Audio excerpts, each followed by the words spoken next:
I did get pictures with them.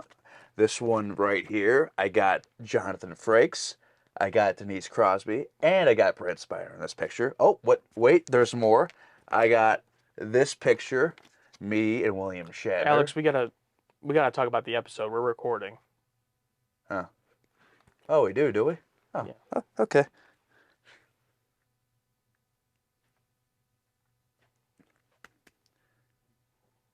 Oh, I had set the stun.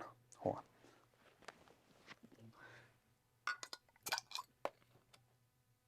Bring that ship back at once. I've lost power. The captain struggles to save a runaway shuttlecraft. May you all do your best. And Wesley meets the ultimate Starfleet test. We're gonna die! Come on! Now, both face the toughest challenge of their lives. Pull up hard. 6 seconds to impact. I'm gonna crash. On Star Trek, The Next Generation. All right, Alex, it's our very first TNG discussion as its own video. If you didn't see our reaction and you want to check that out, that is available. We'll put that in the pinned comment. I'm excited to jump into this discussion because I have a lot to say about today's episode, Coming of Age. I do as well. For a half Wesley episode, I really liked it. For half Wesley episode. That's a good way of putting it. I didn't even think of it like that. I've just been saying that I've been waiting this whole time for an episode to blow me away, and I feel like this episode did that in so many ways. Okay. I mean, while yes, there's stuff like a whole B story with Wesley that could have been something I wasn't interested in, I thought that everything this episode attempted, it nailed 100%. I just found myself euphorically enjoying this episode, and my favorite thing, I gotta say, the direction by Michael Vahar, I think is the best way to pronounce it. All the different shots in this, obviously, that one scene we've referenced, probably the best scene of the episode, where it's the one guy interrogating him and it's switching through all the characters, but with seamless cuts. Something we've never seen in Star Trek that I can remember, and I loved it. Yeah, seamless cuts, and the best being the view screen. Just how did this contaminant get aboard the ship? Oh, wait a minute. Oh, that was the best transition in the whole fucking show. Oh my god. That is so cool. Who directed this? Just for a split second, just looking, is it a shapeshifter? But no, it was just like a cool way to intercut between scenes. But like cinematography like that in this show, we haven't seen anything like that. There's been cool shots and cool lighting, but nothing like that. And it was like, it took me off guard. And then on top of the great direction, also excellent writing by Sandy Fries was the writer of this one. And the character stuff in this episode was great. Everyone got a little piece for the most part, and some had more than others. But even someone like Dr. Beverly only really having the one scene in the interrogation. My personal feelings are irrelevant to this investigation, and none of your business. Great Gates McFadden scene. I mean, no surprise. All of the characters that participated had scenes like that. My next favorite one would be probably Wesley and Worf. In the holodeck, I asked for more holodeck scenes with just the holodeck, no scenery, and we got it. Like, Wesley was just chilling in there, like nothing set up, and then they had, what was up until that point, Worf's best scene, in my opinion. I thought there was nothing that could frighten a Klingon warrior. Only fools have no fear. We get a little different perspective of the test that Wesley's going to take, and that Worf took it, and like talking about a little bit more about himself and how he overcame, you know, like the psych test. Interesting combination of characters, Worf and Wesley, to have that character moment. As the show goes on, we get to see these characters that thus far haven't really like interacted that much. These combos, you know, as we go throughout the show, because like a lot of times it's just that character and Picard, or there's like some duos like Data and Geordi interact a lot, stuff like that. Yeah. But this was a great example of, you know, starting to mix it up with everyone on the crew, getting to know each other a little bit better. But let's talk about the guest characters. Of course, two Starfleet guys come on, and like you think the old guy's gonna be an asshole, but no, the young guy's an asshole. The D1 Glazer. Yeah, Robert Shemek as Lieutenant Remick. Great at making me hate him. A lot of times we talk crap about Starfleet characters, but we're not saying the performance is bad. Sometimes they are. Oh, yeah. This one was not. He did a great job making me hate him. If you want to discuss anything about Captain Picard, you bring him in here and you ask him face to face. You are required to answer my questions, Mr. Riker, unless you're trying to cover something up.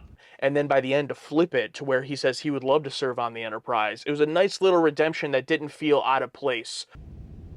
This is where I'd like to serve, sir. For a Starfleet character who's supposed to be annoying, get under your skin, that actor did a great job, and the writing for the character was also good too. He did his job. He did what the Admiral wanted him to do. And that's like the most refreshing part when like an Starfleet guy isn't going off on his own. He was doing exactly what he was told to do. I just love how everyone reacts to being prodded. Like Beverly handles it well. Riker gets annoyed. Data's like, oh no, everything's fine. You know, it's like, I love just seeing everyone's reaction to the same thing. Unlike TOS, like this investor, Remick, he brings up stuff that's happened in the show. Yes. It's like, oh, you know, it's like... His bridge crew didn't think highly of Mr. Kaczynski's theories, yet the captain allowed him to access the engines anyway. Is that true of the Forge? Like any other TV show, like, well, yeah, that happened in the show. You know what I mean? But for Star Trek, and we know what the Star Trek format is, based on our experiences in TOS, so just seeing anything referenced is like, we watched that. Yeah, absolutely, because, I mean, you're only 28 episodes in, or 19, I guess, at this point, so to make direct references to, you know, episodes that have already happened, after coming off of TOS, TAS, the movies, everything being so disconnected, for the most part, there's just that little trickle here. I really, really appreciate how TNG has been balancing still being a purely episodic show with just a little trickle of callbacks and setting up that this is a continuous narrative without going too far with it. As I'm sure in the future Star Trek shows will get more serialized, but for now I'm really enjoying this. How about that whole process of once he tells Picard that he wants to promote him and Picard's kind of internal struggle? I didn't necessarily fully buy in. Like, obviously, at no point I was convinced he would take it. But I liked the way that Patrick Stewart portrayed it in his performance, where I could believe that he did consider it for a moment, like, should I do this? And through his conversations with Riker, Wesley, even Jake, the only good Jake scene, in my opinion, in the episode is where, after he's saved... And thank you for saving my life. That's my job, young man. Yes, sir. You know, like reminding himself why he loves being a captain. Yeah, like no handshake or anything, just like, that's my job. My theory is that Picard thought about it, then he remembered that kids will be coming to that Starfleet Academy. He's like, nope. So, Starfleet Academy. Let's talk about the other big part of the episode. I love the Starfleet Academy. Like, we bust Wesley's balls all the time, but this was a great Wesley episode because he lost. But he lost for a good reason because he was helping out someone else. And, like, that's what he needed, I feel like. Yeah. And, of course, he was all butthurt about it, but Picard, you know, don't tell anyone, but Picard failed his first time as well. What are the circumstances? I don't know, but he failed. And I just love that Wesley lost because you need to lose to be a good babyface, be a good guy. You know what I mean? You got to lose to eventually lose. You know what I mean? You got to be sympathetic. And because he did it selflessly, but that wasn't the only reason. Like the teacher said, yeah, he did lose points to that, but no, you deserve to win. The other guy, Murdoch, was that his name? Yeah, Murdoch, yeah. You deserve to win. It wasn't just that cost him. So it validates this character as well. And I loved Murdoch, the forever vape, permanently vaping. Just a cool, practical effect where it's like, okay, he's a fish guy. Okay. Fish guy's interesting. How can we make it more interesting? Oh, he has to breathe through this thing.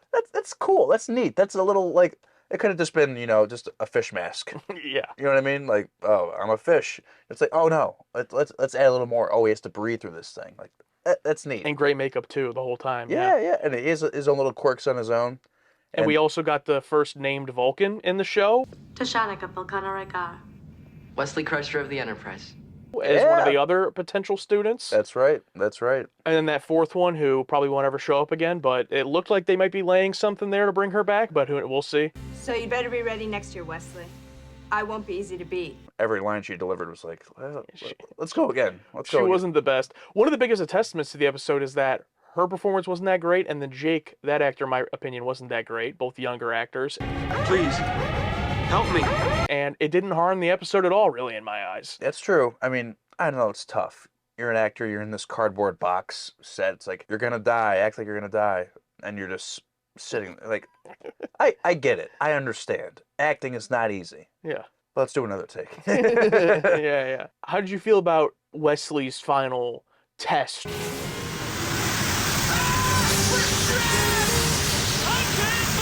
I got the point they were trying to get across. It wasn't the strongest of the episode to me. It was just fine. I called it immediately like, oh, this is a test. Like, they tried to sell it as if it was real. Yeah. But I didn't understand what the choice would be. Where like you made the right choice of saving. It's like, what's he gonna do? Leave the guy there to die? I didn't understand. Yeah, it seems like that's what anyone would do. You're not hurt! I can't move through them! Yes, you can! Just as a general reminder to myself and the audience, if they laid out like an exact situation of how his father died in this episode as a reminder, and they created something similar in this one that Wesley has to go through and make a better choice.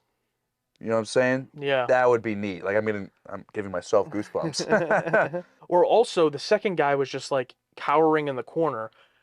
Just simple change. He comes in, they're both trapped, but he can only save one. That's a true choice, right? You don't know either of these people, so you have no bias as to who to save, but you have to make that decision because you know you can't save both of them. That's a real choice. Instead, obviously, he's going to help the guy crushed under a thing, not the one just cowardly standing in the corner who can walk it on his own. Yeah, just an odd choice, in my opinion. Yeah, and they made a point to say that there's nothing wrong with you. There's nothing happening to you. Obviously, I really liked the episode, so this isn't a big problem or anything, and I got what they were trying to do. It was just an odd choice in how they set it up. It was, yeah. I really liked the teacher. He was great. Yeah, the teacher was really cool. I think his name was Chang. Yeah. And yeah, that whole premise, I said in the reaction, I would watch like a spin-off between seasons. Wesley goes to this thing in between seasons 1 and 2, and we get, 8 to 10 episodes of all of these different trials, Yeah, of a high school type show. Yeah. But it's Starfleet Academy. And I never thought I would, because obviously we always make fun of kids. Just they made them different enough. One's a Vulcan. One's that fish guy. One might be a romantic interest for Wesley. It was like, oh, I feel like we have the setup here for a nice little teen show, Maybe that's just also just a, what do you call it, a guilty pleasure for me, Boy Meets World, but with Wesley. And I feel like this is one of the first true, completely disconnected B stories where, like, the thing was going on the Enterprise, Wesley was doing that, and they did interact with each other, the characters, but, like, the outcome of one did not affect the other. They successfully told 2 separate stories. That's true. Where are these bad episodes, guys? Yeah, so let's get to that.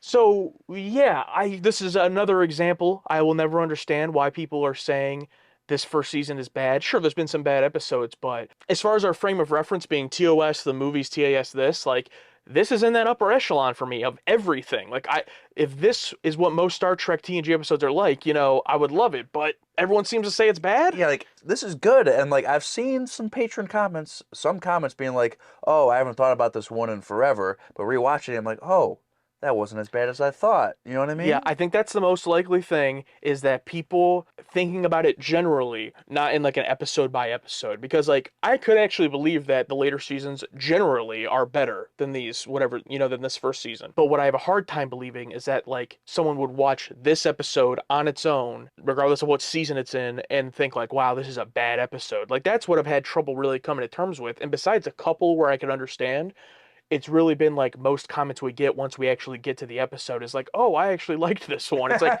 guys, I hate to break it to you, I think you like the show. It's kind of like, I don't know, songs on an album. Like, oh yeah, that album was trash. But then you listen to the album and there's actually maybe some good songs on there. Yeah. So maybe people think, oh, this is trash. But there are some good episodes in here. Yeah, I get what you're saying. Or maybe there's better albums. But I would even take it further. I just feel like I like the whole album at this point. You know what I mean? At this point, yeah. I do. It's like, oh, that's not that bad. It's pretty good. There's some good stuff in it. Yeah, there's a few stinkers that you can pass maybe, but like... Yeah, sure. But like, But, I mean, for them to say that, then seasons 3 through 7 must be all masterpieces. We'll see. And I hope so. Well, let's see what our patrons have to say. We're going to jump into our patron takes. This is where our patrons over on Patreon let us know what they think of the episode, predict how we're going to feel about it, ask us questions, give us fun facts. But the best part is, we don't read them until right now after we've watched and discussed the episode. So we have no idea. And a lot of the time, they disagree with us, to be honest. So I'm interested to see what they're going to say here. We only read a few of these here for the video, but there's a full discussion over on Patreon with everybody. So if you want to take part in that and possibly be featured in the video, go check that out on Patreon. Let's go with Chris S. Well, at least Alex and Josh will enjoy a non-human alien with prosthetics. Yes. The 2 stories running concurrently balance out the episode. The Academy exams are interesting. While there are some tense moments, it's kind of fun. However, the Picard story is intense, and you wonder what the hell is going on. Actually, a decent episode. I agree with everything said.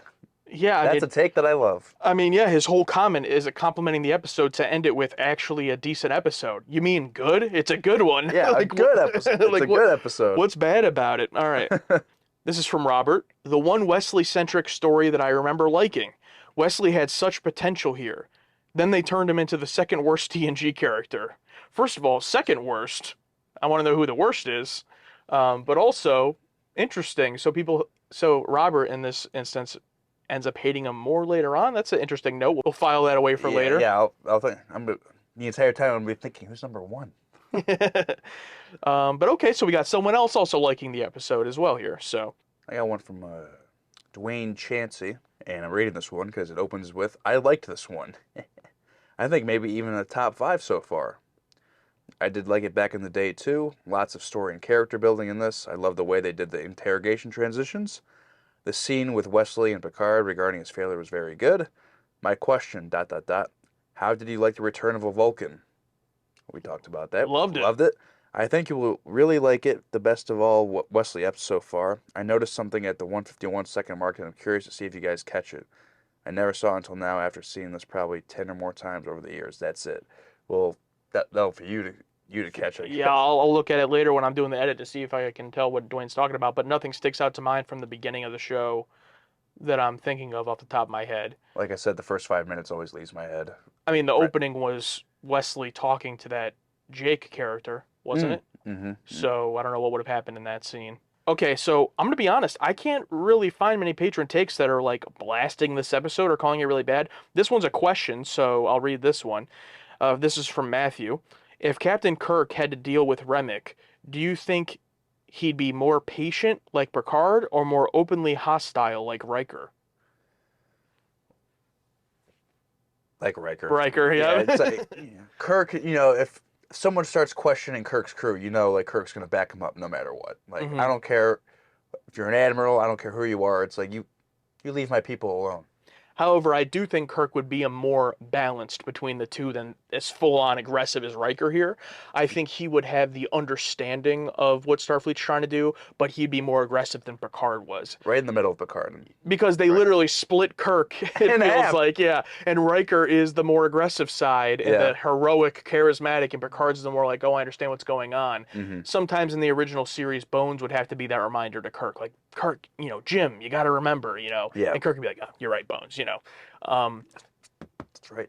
Also, I just want to address real quick, we get some comments. It's funny because, like, on the pilot episode, very popular episode on our channel, one of our most watched videos. So, a month later, we're still getting comments on that video, and people commenting about how much we're, like, talking about TOS and comparing it to TOS. And it's like, yeah, we're going to keep doing that. It's like, it's our only frame of reference. What else are we gonna compare it to? Right? They don't want us to compare it to anything. They want us to just watch it and talk about it in a vacuum, which I can understand to an extent if we sat here and compared every scene and every episode and character to TOS. I don't think we're doing that. But yeah, it's easy to bring it up. I mean, it's like watching a sequel to a movie and judging it off the original. Yeah, you want to judge it as its own, but you're going to have the natural comparisons. Yeah, don't compare it, but like the third episode is going to be a remake of another episode. Yeah. The format is it's the same show. It's not the same show, but it's Star Trek. You know what I mean? It's the same. Of course, I'm going to compare it to it. Yeah. Plus, we have this community who's been on, a lot of them been on this journey with us since the beginning. Yeah. So they're asking us questions like this, at wondering about our comparisons as well. So yeah, I mean, I get it. There's fans of one and not the other, but my brain can't even comprehend what do you mean? Like this, it doesn't exist now? It's like, of course, TOS is always going to be in my mind. Yeah, maybe it's a little bit surprising for people who haven't seen our videos. They're fans of Star Trek, starting with Next Generation. They see two younger guys, and then they're like, why are they talking about TOS so much like they're two old guys? You know what I mean? But it's like, they don't know. That's how we started. Yeah, true. TOS will always be with me. All right.